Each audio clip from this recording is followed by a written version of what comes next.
Bismillahirrahmanirrahim. Assalamualaikum warahmatullahi wabarakatuh.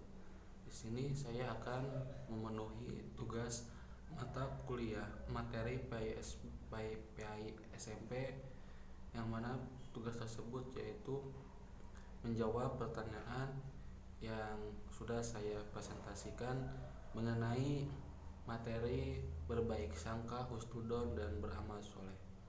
Baik, untuk mempersingkat waktu, mari kita mulai ke pertanyaan yang pertama.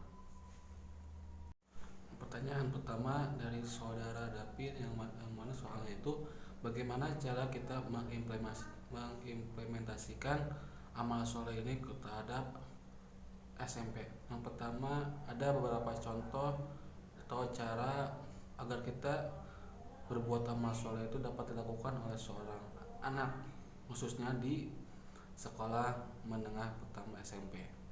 Yang pertama yaitu kita mengajarkan agar anak tersebut tidak meninggalkan sholat 5 waktu, yang mana akan semakin bertambah pahalanya jika kita dengan melaksanakan sholat sunnah. Yang kedua yaitu kita mengajarkan bahwa menunaikan ibadah puasa Ramadan itu adalah puasa wajib, dan juga mengajarkan bahwa ada puasa sunnah yang lainnya, misalkan puasa Senin, Kemis, dan puasa Sya'ban.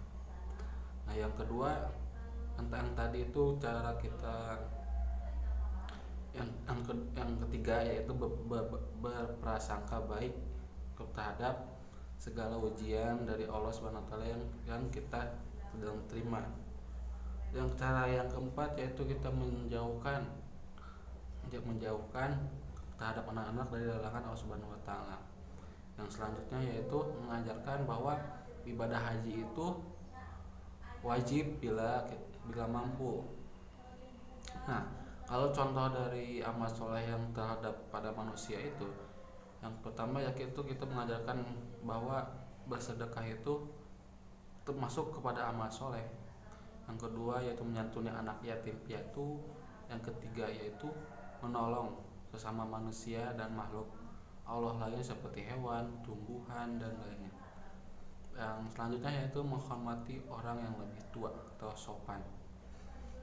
Nah, mungkin itu jawaban dari pertanyaan cara mengimplementasikan amal soleh terhadap anak SMP.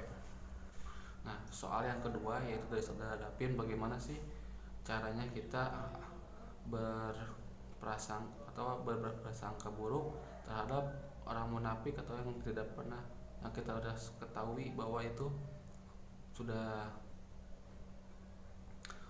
tidak dipercaya lagi. Nah, di sini ada tokoh dari zaman Nabi yaitu Abdullah bin Ubay, yang mana dia itu sangat membenci kepada Rasulullah, dan juga dia ingin dia juga ingin memimpin Madinah. Nah,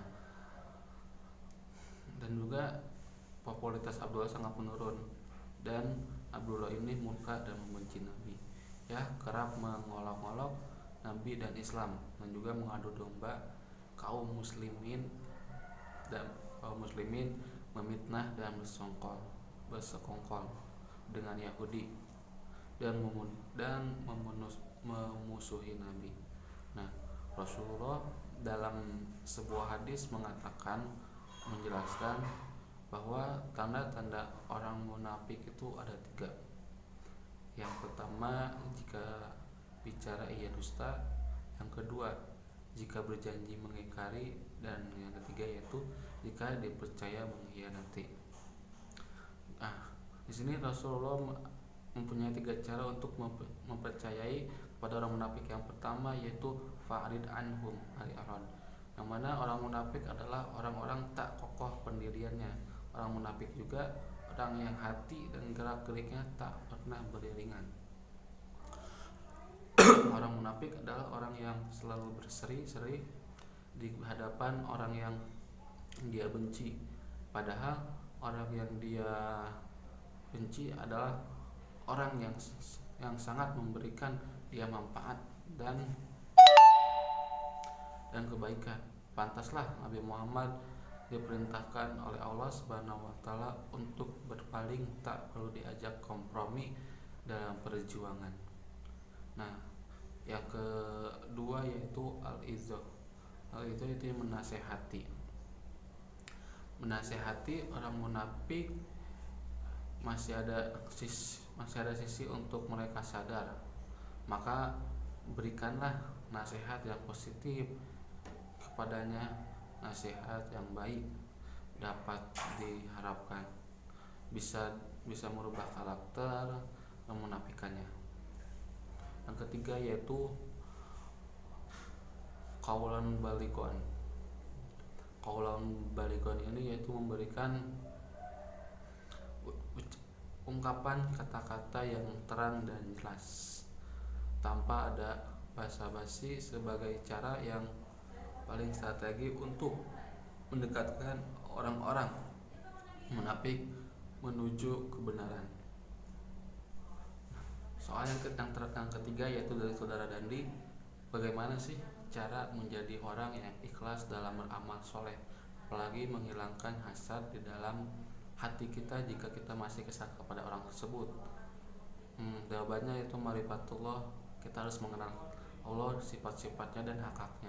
Ini bisa diraih dengan cara menuntut ilmu. Yang kedua yaitu yakini bahwa Allah itu maha adil dalam segala keputusannya, sehingga kita akan tetap qanaah dengan apapun keputusan Allah. Yang ketiga yaitu menyembunyikan kebaikan dan amal soleh kita akan menumpuk keikhlasan. Sebab ketika kita beramal soleh hanya ingin dilihat Allah walaupun makhluk tidak melihatnya. Yang selanjutnya yaitu menghadirkan rasa cinta kepada Allah saat beribadah, sekaligus takut akan azabnya dan berharap akan pahala darinya. Selanjutnya yaitu membaca Al-Quran dan tadabburi maknanya, demikian pula dengan hadis Nabi serta sejarah-sejarah para ulama yang soleh. Yang selanjutnya yaitu berdoa memohon agar Allah yang maha membolak-balikan hatinya dan menganugerahkan keikhlasan kepada kita. Selanjutnya yaitu meyakini bahwa semua kebaikan itu dari Allah dan keburukan itu dari kita sendiri. Selanjutnya yaitu tidak suka tampil di hadapan orang, takut popularitas, terus tawadu dan tidak memikirkan ucapan orang yang baik atau yang buruk. Mungkin itu aja yang bisa saya jawab. Mohon maaf bila ada yang kata-kata yang salah atau menjawab pertanyaan yang tidak sesuai atau kurang lengkap. Mohon maaf. Ihdinas siratal mustaqim. Wassalamualaikum warahmatullahi wabarakatuh.